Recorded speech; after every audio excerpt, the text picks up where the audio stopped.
There is absolutely nothing in common between the English and Asian languages in the forms of phonology, grammar, and word arrangements.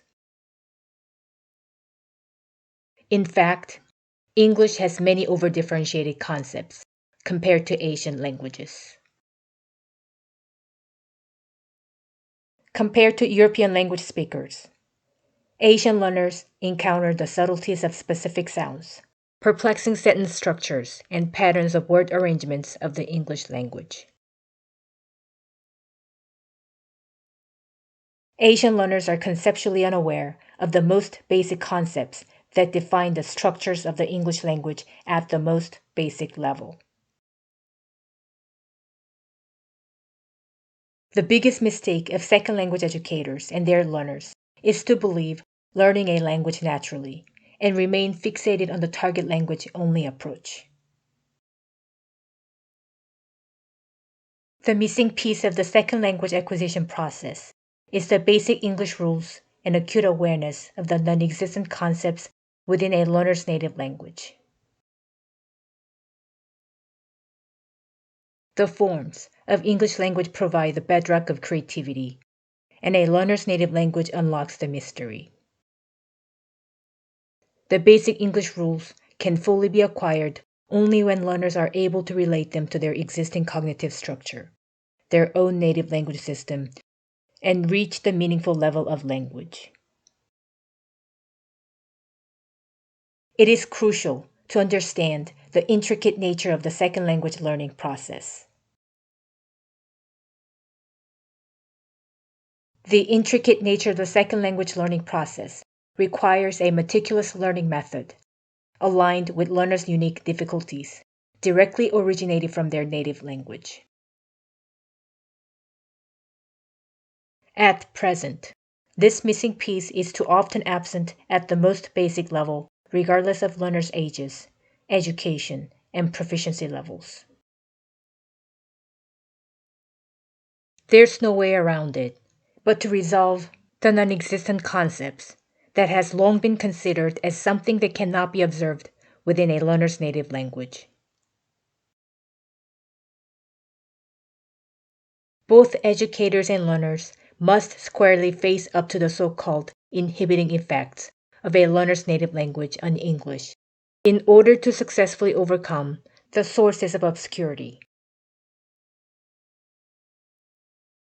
It is fundamental to make learners become conceptually aware of the phonological, grammatical, and semantic obscurity within a learner's native language in relation to English. It is educators' duty to clearly identify the sources of obscurity within a learner's native language in relation to the essential English rules.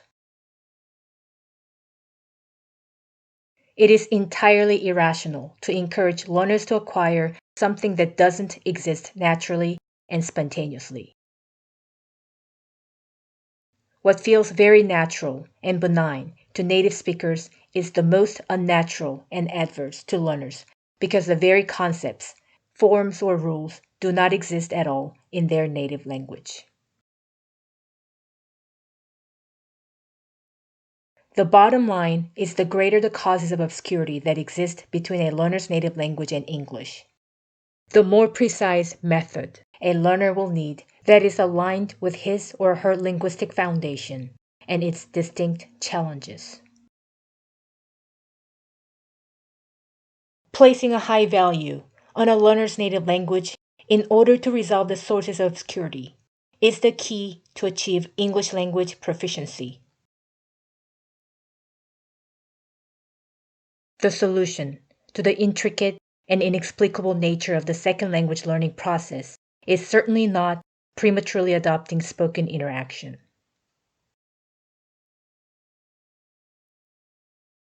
It explains why the length of residing in the English-speaking countries does not correlate with English language proficiency among diverse adult learners. The misconceptions about the process of second language education have ensnared both educators and learners in an unbreakable loop, unable to make educational progress. Surface imitation might appear as good enough for some learners and their native speaking educators. However, surface imitation neither achieves learners' creativity nor resolves the obscurities, which is the primary aim for second language education. The success of second language education hinges on providing a well-suited solution that resolves obscurities between the two languages and ensures learners to connect the essential concepts of the target language. Language teaching mobile apps or websites often boast about offering lessons with more than 100 different languages. All learners are simply labeled under the unilateral target language categories.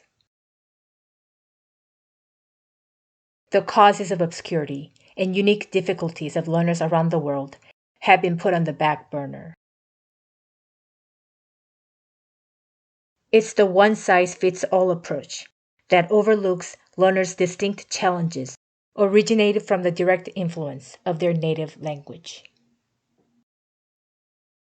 Learners around the world are pigeonholed into this oversimplistic method of language learning. This oversimplistic method of language learning has neglected the pressing needs of learners around the world.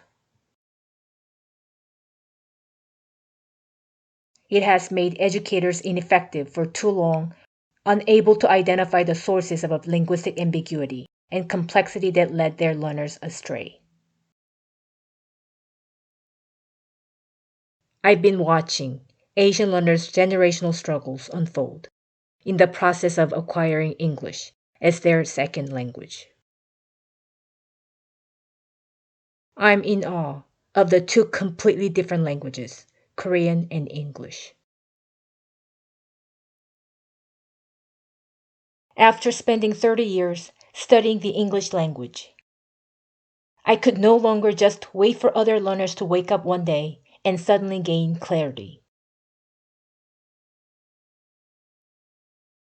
Some people might hold the view that language translating apps will completely replace the necessity of language education. No matter what the future has in store for us, I intend to explicitly address Asian learners' unique difficulties from their perspective. The driving force behind my work is on behalf of learners who either don't know where to start or don't necessarily need translating apps, but feel like they have come to a dead end. Regardless of learners' goals, education, and proficiency levels, my intention is to provide the missing piece and help learners move beyond surface imitation and effectively expand their range of English language skills. My knowledge of English is no match for native speaking scholars' fluency in English. However, I can clearly see what seems to be invisible to native speakers in English in comparison to the structures of a learner's native language. My role is to materialize the challenges you may have never been able to see before by looking through the eyes of Asian learners. Using my native language Korean, I'm able to break down the intricate language learning process, which has long been considered as invisible and inexplicable from the very beginning at the most basic level. I want to offer detailed insights on how a learner associates new sounds, the different structures of sentences, and the word pairing combinations and their meanings, with learners' existing cognitive structure, their own native language system. I have a clear sense of purpose as I found myself between two languages and two groups of people in a state of unawareness. Second language learners who don't know what they don't know versus native speaking educators who don't know the sources of obscurity of their students.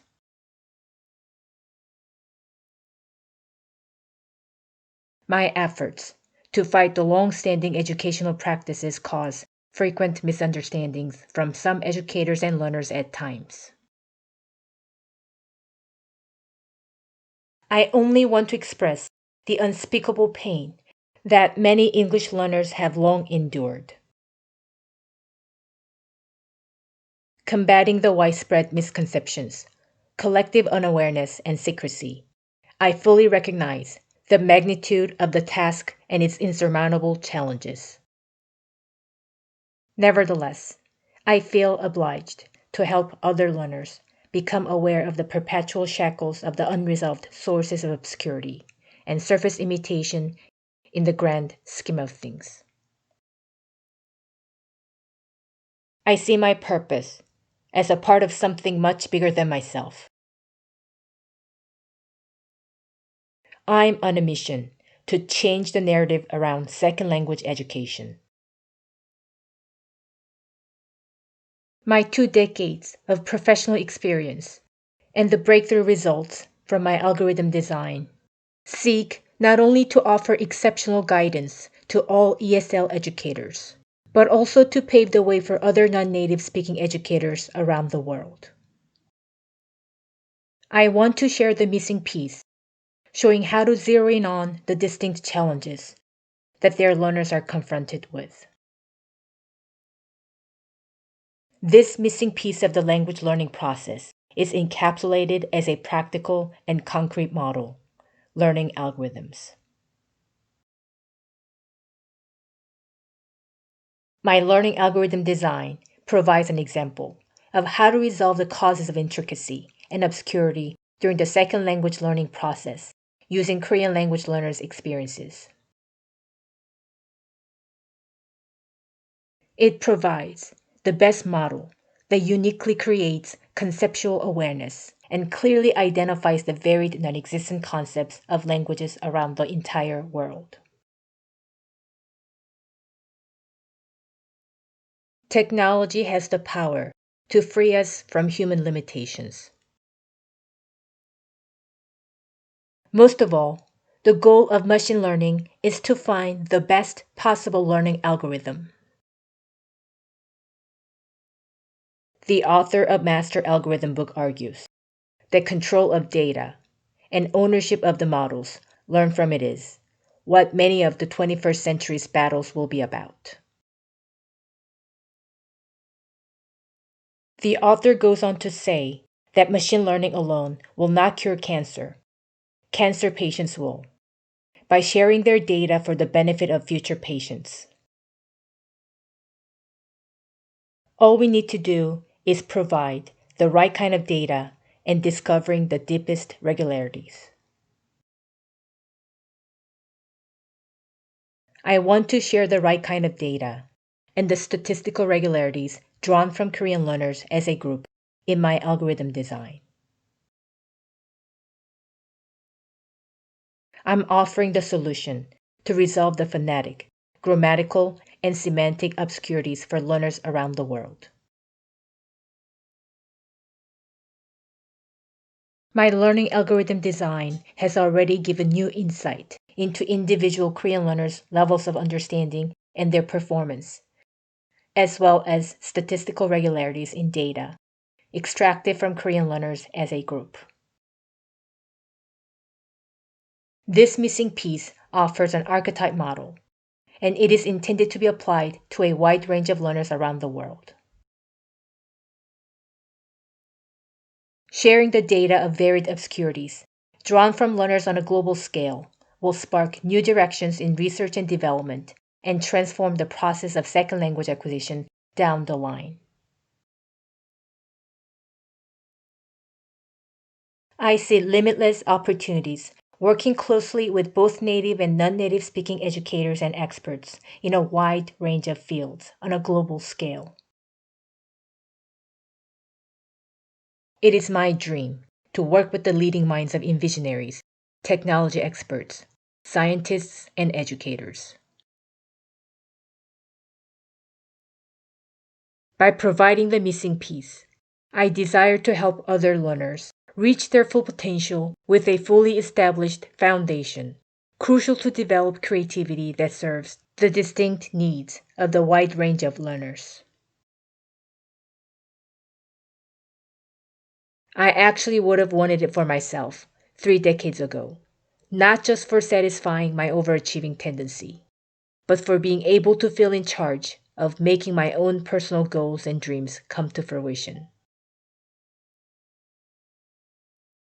I truly want learners to be able to decide the scale of their own satisfaction and dreams fully equipped with creativity. My ultimate purpose is to empower a wide range of learners around the world by raising their conceptual awareness of the most essential concepts of English in relation to their native language. I'm calling for broad change in all language education by reshaping public views on the second language learning process.